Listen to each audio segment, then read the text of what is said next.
ఈ దిన వాక్య భాగము ఆదికాండము 4వ అధ్యాయము 1 నుంచి 10 వచనాల వరకు చదువుకుందాం. ఆదాము తన భార్య అయిన అవ్వను కూడినప్పుడు ఆమె గర్భవతి అయి కయీనును కని, యెహోవా దయ వలన నేనొక మనిషిని సంపాదించుకున్నాను అనెను. తరువాత ఆమె అతని తమ్ముడగు హేబేలును కనెను. హేబేలు గొర్రెల కాపరి, కయ్యూను భూమిని సేద్యపరచువాడు. కొంతకాలమైన తరువాత కయ్యూను పొలము పంటలో కొంత యెహోవాకు అర్పణగా తెచ్చెను. హేబేలు కూడా తన మందలో తొలిచూలున పుట్టిన వాటిలో క్రొవ్విన వాటిని కొన్ని తెచ్చెను. యెహోవా హేబేలును అతని అర్పణను లక్ష్యపెట్టెను, కయ్యూనును అతని అర్పణను ఆయన లక్ష్యపెట్టలేదు. కాబట్టి కయ్యూనుకు మిక్కిలి కోపం వచ్చి అతడు తన ముఖము చిన్నబుచ్చుకొనగా, యెహోవా కయ్యూనుతో, నీకు కోపమేలా? ముఖము చిన్నబుచ్చుకొని ఉన్నావేమి? నీవు సత్క్రియ చేసిన ఎడల తల ఎత్తుకున్నవా? సత్క్రియ చేయని ఎడల వాకిట పాపము పొంచియుండును, నీ ఎడల దానికి వాంఛ కలుగును, నీవు దానిని ఏలుదువనెను. కయ్యూను తన తమ్ముడైన హేబేలుతో మాట్లాడెను. వారు పొలములో ఉన్నప్పుడు కయ్యూను తన తమ్ముడైన హేబేలు మీద పడి అతనిని చంపెను. యెహోవా, నీ తమ్ముడైన హేబేలు ఎక్కడున్నాడని కయ్యూను అడుగగా, అతడు, నేనెరుగను, నా తమ్మునికి నేను కావలివాడనా అనెను. అప్పుడు ఆయన, నీవు చేసిన పని ఏమిటి? నీ తమ్ముని రక్తము యొక్క స్వరము నేలలో నుండి నాకు మొర్రపెట్టుచున్నది. దేవుని చేత చేయబడినటువంటి ఆదాము, అతని ప్రక్కటెముక నుంచి తీయబడిన అవ్వ, వారిద్దరికీ కలిగిన సంతానమే. అయితే వారిద్దరు కూడా కష్టపడి పనిచేస్తూ ఉన్నారు. ఒక ఆయనేమో గొర్రెల కాపరిగా పనిచేస్తున్నారు, ఇంకొక ఆయనేమో పొలములో సేద్యం చేసుకుంటూ ఆయన పంటలు పండిస్తూ ఉన్నాడు. ఇద్దరు కూడా కష్టపడి పని చేస్తున్నారు. కష్టపడి పని చేయాలి. ఎందుకంటే దేవుని యొక్క వాక్యములో ఎవరైతే కష్టపడతారో వారికి ఫలితం ఉంటుంది. కష్టపడకపోతే, సోమరితనంతో ఉంటే మనం ఈ లోకంలో ఏమీ కూడా సంపాదించలేం, ఏమీ కూడా పని చేయలేం. కనుక వారు కష్టపడి పని చేస్తున్నారు, బాగుంది. దేవుని యొక్క భక్తి కూడా బాగుంది. ఇద్దరు కూడా అర్పణ తీసుకొని వచ్చారు, అంతవరకు చాలా బాగుంది. కానీ కయ్యూను అర్పణ దేవుడు అంగీకరించలేదు. హేబేలు మాత్రము, ఆ యొక్క అర్పణ మాత్రము దేవుడు అంగీకరించాడు. చూడండి, ఎందుకు దేవుని తప్ప, లేక కయ్యూను హేబేలుది తప్ప? మనం ఆలోచించాలి, ఎవరిది తప్పు? చాలామంది అనుకోవచ్చు, వారిద్దరూ అర్పణ అర్పించడానికి వెళ్ళారు కదా, దేవుడు ఒకరి అర్పణ తీసుకోవడం ఏమిటి, మరొకరి అర్పణ ద్వేషించడం ఏమిటి అని చాలామంది హృదయాలలో ఉంటూ ఉంది. కానీ మనుష్యుడు పై వేషం చూస్తాడు, దేవుడు హృదయాంతరంగాన్ని చూస్తాడు. దేవునికి తెలుసు కయ్యూను హృదయంలో ఏముంది, ఎలాంటి హృదయంతో అర్పణ తీసుకొని వచ్చాడు, హేబేలు హృదయం ఎలాంటిది, హేబేలు ఎలాంటి హృదయంతో అర్పణ తీసుకొని వచ్చాడు అన్నది దేవునికి తెలుసు. కాబట్టి దేవుడు హేబేలు యొక్క అర్పణను అంగీకరించాడు, కయ్యూను యొక్క అర్పణను అంగీకరించలేదు. అలాంటప్పుడు కయ్యూను ఏం చేయాలి? దేవుని దగ్గర విచారణ చేయాలి, దేవునికి మొరపెట్టాలి. ప్రభువా, నా అర్పణ ఎందుకు అంగీకరించలేదు? నాలో ఉన్న లోపమేమి? ఎందుకు నన్ను, నా తమ్ముని యొక్క అర్పణ అంగీకరించావు, నా అర్పణ అంగీకరించలేదు? నాకు ఎక్కడ లోపముందో చెప్పు ప్రభువా, నేను సరిచేసుకుంటాను, నీకు ఇష్టమైన వ్యక్తిగా జీవిస్తాను. అడగలేదు, కానీ దేవుని పదాలు పట్టుకోలేదు, దేవుని సమీపించలేదు, దేవునికి మొరపెట్టలేదు. కానీ తన యొక్క పగ ప్రతీకారం అంతా తన యొక్క సహోదరుడైనటువంటి హేబేలు మీద ఉన్నట్లుగా మనం చూస్తూ ఉన్నాం. ప్రేమైనటువంటి వారలారా, హేబేలు చెప్పాడా, నా అర్పణ స్వీకరించు ప్రభువా, నా అన్న అర్పణ స్వీకరించవద్దు అని హేబేలు చెప్పలేదు కదా. హేబేలు మీద ఎందుకు ద్వేషం?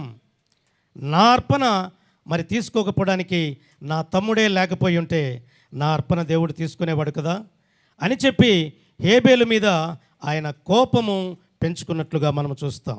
మానవులుగా కోపం వస్తుంది, కానీ దేవుని యొక్క వాక్యం చెప్తుంది, కోపపడుడి కానీ పాపము చేయకుడి. కోపపడుడి కానీ పాపము చేయకుడి. నీ కోపము కూడా ఎంతకాలం ఉండాలి అంటే, సూర్యోదయం మొదలుకొని సూర్యాస్తమయం వరకే నీ కోపం ఉండాలి. మరుసటి రోజు మరలా సమాధాన పడాలి. సమాధానము లేకుండా బల్లలో చేయి వేయడం కూడా యోగ్యులం కాదు. అందుకే దేవుడు అంటాడు, అర్పణ కంటే ముందు నువ్వు అర్పణ విడిచిపెట్టి నీ సహోదరునితో సమాధానపడి ఆ తర్వాత అర్పణ అర్పించమని దేవుడు చెప్పినట్లుగా మనం చూస్తాం. మొట్టమొదటిగా ఆయన అర్పణ అంగీకరించకపోవడానికి గల కారణం ఏంటంటే ఆయనలో కోపం ఉంది. ఆ కోపము ఎలాంటి పరిస్థితులకైనా దారితీస్తుంది. ప్రియమైనటువంటి వారలారా, మరి కోపం వచ్చినప్పుడు కొన్నిసార్లు ఏం చేస్తారో ఎవరికి తెలియదు. వారు ఎలాంటి పరిస్థితుల్లో ఎవరిని ఏం చేస్తారో తెలియదు. ఒక వ్యక్తి 50 రూపాయల కొరకు కూడా హత్య చేశాడు. 50 రూపాయల కొరకు అంటే తన కోపము ఎలాంటి పరిస్థితులకు దారి తీసిందో మనం ఆలోచించాలి. కాబట్టి కోపము మరి మంచిది కాదు. కయీనులో ఉన్నటువంటి కోపమే తన అర్పణ అంగీకరించకపోవడానికి ఒక కారణమైతే, ఇంకా మరి ఆయనలో ఉన్నటువంటి కారణాలని మనం చూద్దాం. రెండవదిగా చూస్తే తన ముఖము చిన్నబుచ్చుకొనగా, తన ముఖము చిన్నబుచ్చుకున్నాడు. ఎందుకంటే తనకంటే చిన్నవాని యొక్క అర్పణ తీసుకున్నాడు, నా అర్పణ తీసుకోలేదని ముఖమంతా మార్చుకున్నాడు. చాలాసార్లు మన జీవితాలలో కూడా మరి చాలామంది సంఘాలలో కానీ మరి పరిచర్యలో కానీ ఒకరికి స్థానం ఇచ్చి, ఒకరికి ప్రాధాన్యత ఇచ్చి, మరొకరికి ఇవ్వకపోతే, ఇదిగో ఆయనకైతే ఇచ్చాడు నాకైతే ఇవ్వలేదు, ఆమెకైతే ఇచ్చాడు నాకైతే ఇవ్వలేదు అన్నటువంటి మనస్సు కలిగి ఉంటారు. చిన్నబుచ్చుకుంటారు. ఆమె అంత ఇష్టమా, ఆమె అంత ముఖ్యమా, ఆయనే అంత ముఖ్యమా అని చెప్పి మనం మాట్లాడుతూ ఉంటాం. కొన్నిసార్లు అందరికీ మరి సమయాన్ని ఇవ్వడానికి మరి సమయం సరిపోదు. కాబట్టి కొన్నిసార్లు కొందరికి ఇవ్వబడుతుంది, కొందరికి ఇవ్వలేని పరిస్థితి ఉంటుంది. అలాంటప్పుడు మనము సర్దుకొని పోవాలి, అడ్జస్ట్ అయిపోవాలి. అంతేకాని చిన్నబుచ్చుకుంటే మన జీవితాలకే నష్టము అన్న సత్యాన్ని నేను తెలియజేస్తూ ఉన్నాను. మూడవదిగా ఆయన అర్పణ అంగీకరించకపోవడానికి ఇంకొక లక్షణం ఏంటంటే, అక్కడ అంటున్నాడు, నీవు సత్క్రియ చేసిన ఎడల తల ఎత్తుకునవా. సత్క్రియ, మంచి పని చేస్తే ఎవరైనా తలెత్తుకొని జీవిస్తారు. మరి ఒక దొంగతనమో, ఒక వ్యభిచారమో, ఒక జూదమో, ఒక నరహత్యో, ఒక మోసమో చేస్తే తలెత్తుకొని జీవించగలమా? 10 మంది 10 రకాలుగా మాట్లాడుతున్నప్పుడు, ఇదిగో ఈ వ్యక్తే ఆ దొంగతనం చేసింది, ఈ వ్యక్తే హత్య చేసింది, ఈ వ్యక్తే మోసం చేసింది అని 10 మంది మన గురించి మాట్లాడుతున్నప్పుడు మన ముఖము తల ఎత్తుకోగలమా? ఎత్తుకోలేం. కారణం ఏంటంటే మనం చేసిన పని మంచిది కాదు. సత్క్రియ చేసి ఉంటే ధైర్యంగా తలెత్తుకుంటాం, ధైర్యంగా తలెత్తుకుని నిలబడతాం. చాలామంది యథార్థంగా జీవించేవారు ధైర్యంగా ఉంటారు. ఏదైనా తప్పుడు పని చేసిన వారు తలదించుకుంటారు. కారణం ఏంటంటే వారు తప్పుడు పని చేశామని వారి మనస్సాక్షి వారిని గద్దిస్తుంది కనుక వారు తల వంచుకుంటారు. కనుక ప్రియమైనటువంటి దేవుని బిడ్డలారా, మనం ఆలోచించాలి. ఆయనలో ఉన్నటువంటి మరి ఇంకొక లక్షణాన్ని మనం చూద్దాం. ఆయన అంటూ ఉన్నాడు, నీవు సత్క్రియ చేసిన ఎడల తల ఎత్తుకునవా, సత్క్రియ చేయని ఎడల వాకిట పాపము పొంచియుండును, నీ ఎడల దానికి వాంఛ కలుగును, నీవు దానిని ఏలుదువెనను. కయ్యూను తన తమ్ముడైన హేబేలుతో మాట్లాడను. వారు పొలములో ఉన్నప్పుడు కయ్యూను తన తమ్ముడైన హేబేలు మీద పడి అతనిని చంపెను. ఈ కోపము మరి పాపానికి దారితీసింది. మరి ప్రపంచంలో మొట్టమొదటి నరహత్య చేయడానికి తన యొక్క హృదయము ప్రేరేపించినట్లుగా మనము చూస్తూ ఉన్నాం. కాబట్టి ఆ కోపాన్ని మొదటిలోనే అణుచుకుని ఉంటే తన యొక్క సహోదరుని చంపి ఉండేవాడు కాదు, నరహత్య చేసి ఉండేవాడు కాదు, తన తమ్ముణ్ణి చంపినట్లుగా మనం చూస్తాం. ఈ రోజుల్లో మరి చాలామంది ఎలా ఉన్నారంటే, ఇతరులది ఎలాగైనా మోసం చేసి మరి వారి ఆస్తిని కానీ, వారి డబ్బును కానీ, వారికి ఉన్న సమస్తాన్ని కూడా మరి తీసుకోవడానికే ప్రయత్నం చేస్తారు, కానీ ఇచ్చే మనసు చాలామందికి ఉండదు. ఒకరోజు ఒక పొలంలో ఒక తల్లి, తండ్రి లేడు, ఒక తల్లి 2 కుమారులు పొలంలో పని చేసుకుంటూ ఉన్నారు. పని చేసుకుంటూ ఉండగా పెద్ద కుమారుడు భూమిని దున్నుతూ ఉండగా భూమిలో నుంచి ఒక బిందె, ఆ నిండుగా బంగారు నాణ్యాలు ఉన్నాయి, ఆ బిందె నాగలికి తట్టుకొని అది బయటకు వచ్చినట్లుగా వారు చూశారు. వారు చూసినప్పుడు వారి ముగ్గురు యొక్క మనస్సు, వారి ముగ్గురు యొక్క కన్ను ఆ యొక్క బిందె నిండుగా ఉన్నటువంటి బంగారు నాణ్యాల మీద పడింది. ఇది నేను సొంతం చేసుకోవాలి అని తల్లి అనుకుంటుంది, ఇది నేను సొంతం చేసుకోవాలి అని పెద్ద కుమారుడు అనుకుంటున్నాడు, ఇంకా నేను సొంతం చేసుకోవాలని చిన్న కుమారుడు అనుకుంటూ ఉన్నాడు. ఎవరిని ఎంత తొందరగా చంపి అంత తొందరగా దీన్ని స్వాధీనం చేసుకోవాలి అనుకున్నారు. అయితే మొట్టమొదటిగా తల్లి ఏం చేసిందంటే, నాయనా మీకు నేను వంట చేసుకొని వస్తాను, మీరు పొలంలో సేద్యం చేస్తూ ఉండండి అని చెప్పి తల్లి ఇంటికి వెళ్ళింది, వంట చేసింది, తాను కూడా తినింది. వచ్చేటప్పుడు ఆ భోజనంలో విషము కలుపుకొని ఇద్దరు కుమారులను చంపేసి తన యొక్క ఆ బంగారు ఆ బిందెను తీసుకొని వెళ్ళాలని ఆశపడింది. ఆమె పొలంలోనికి తీసుకొని వచ్చి రాగానే పెద్ద కుమారుడు అప్పటికే చిన్న కుమారుని చంపేశాడు, తమ్ముడిని చంపేశాడు. చంపేసి తల్లి వస్తుంది, భోజనం తీసుకుని వచ్చిన తర్వాత ఆ తల్లిని కూడా చంపేసి ఆ బిందె నా సొంతం చేసుకోవాలని పెద్ద కుమారుడు అనుకున్నాడు. తల్లి వచ్చింది, అక్కడ భోజనం అక్కడ పెట్టింది. పెడుతూ ఉండగానే ఆమెను మీద పడి కొట్టి చంపేశాడు. చంపేసిన తర్వాత ఆ తర్వాత తృప్తిగా భోజనం చేసి ఆ బిందె నిండుగా ఉన్నటువంటి బంగారు నాణ్యాలు, ఆ బంగారును స్వాధీనం చేసుకోవడానికి భోజనము తిన్నాడు. అలాగే కుప్పకూలి చనిపోయాడు. చూసారా, ఎవరి సొంతమైంది? ఎవరి సొంతమైంది? నాకు కావాలి అనుకున్నారు, కానీ నాది అన్నది ఏది కూడా నీది కాదు. దేవుడిస్తే తప్ప అక్రమంగా, అన్యాయంగా, మోసముతో, అక్రమంతో సంపాదిస్తే ఏది కూడా నీది కాదు అని చెప్పి ప్రభు పేరిట ప్రేమపూర్వకంగా నేను మనవి చేస్తూ ఉన్నాను. కయ్యూనుకు చూడండి, తన తమ్ముని మీద ఎంత ద్వేషము. నా తమ్ముని చంపేస్తే ఇకెవరున్నారు, నేను అర్పణ తీసుకొని పోతే చచ్చినట్టుగా దేవుడే తీసుకుంటాడు అనుకున్నాడేమో, నాకైతే తెలియదు, అనుకుని ఉంటాడు. అందుకే వీడు అడ్డంగా ఉన్నాడు నా అర్పణ తీసుకోకపోవడానికి. వీనికి ఏదో ఒకటి చేసి కీడు చేస్తే, లేకుండా చేస్తే భూమి మీద అప్పుడు నేనే మోనార్క్, నేనే కింగ్ అనుకున్నాడు. కానీ చూసారా, ఆ యొక్క కోపము చివరికి ప్రాణాలు తీసే నరహంతకునిగా తయారు చేసింది.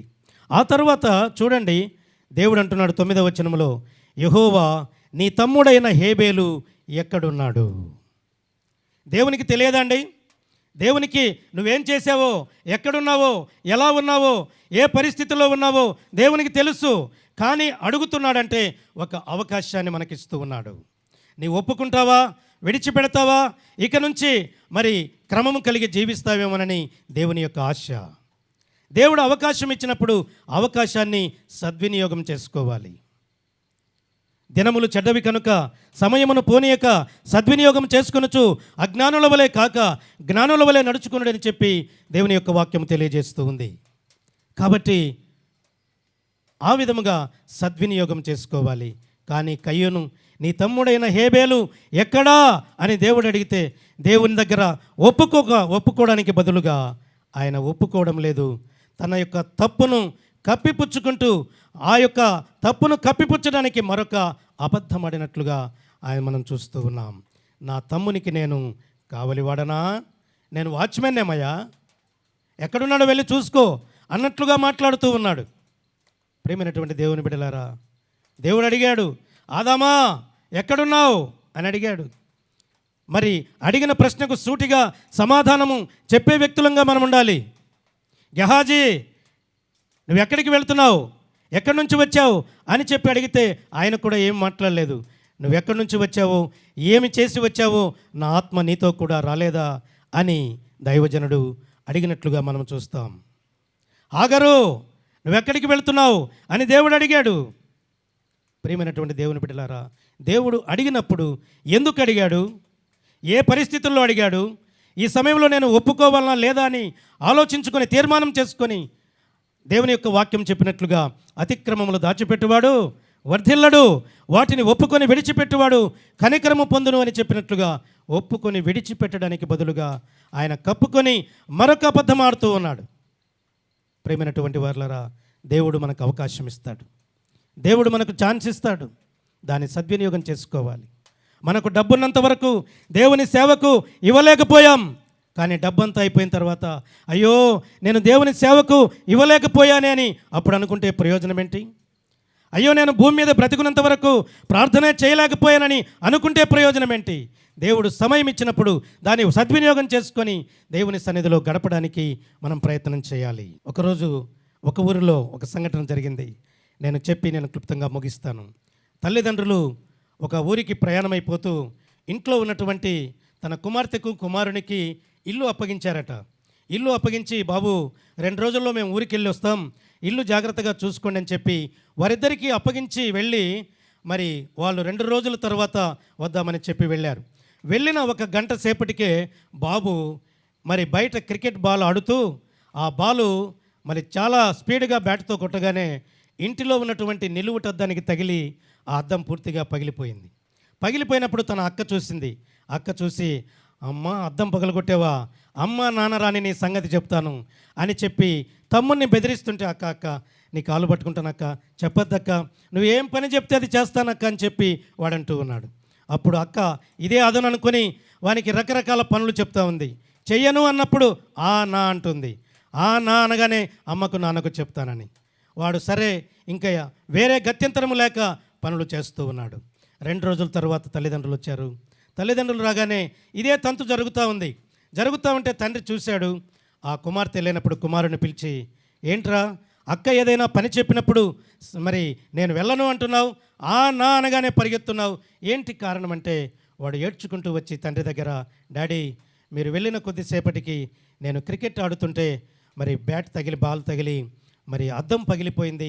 అక్క చూసింది, ఆ రోజు నుంచి మీతో చెప్తానని నన్ను బెదిరించింది, పని కోసం వాడుకుంటూ ఉంది అని చెప్పినప్పుడు తండ్రి చెప్పాడు, ఓసి అద్దమే కదా, క్షమించానులే, ఇంకొక అద్దం కొనుక్కుందాం, పోనీలే అన్నాడు. ఆ తర్వాత అక్క వచ్చింది, రేయ్ బోరింగ్ దగ్గర నీళ్లు కొట్టు అంటుంది. నేను కొట్టను పో అన్నాడు. నా లేదు పో అన్నాడు. ఎందుకంటే నేను ఎవరి దగ్గర ఒప్పుకోవాలనో ఆయన దగ్గర ఒప్పుకున్నాను, ఆయన క్షమించేశాడు, ఇంకా నువ్వెవరు మధ్యలో. చాలాసార్లు మన జీవితంలో దేవుని దగ్గర మనం ఒప్పుకుంటే ఇంకెవరు మనల్ని ప్రశ్నించవలసిన పని ఉండదు, వేలెత్తి చూపవలసిన పని ఉండదు.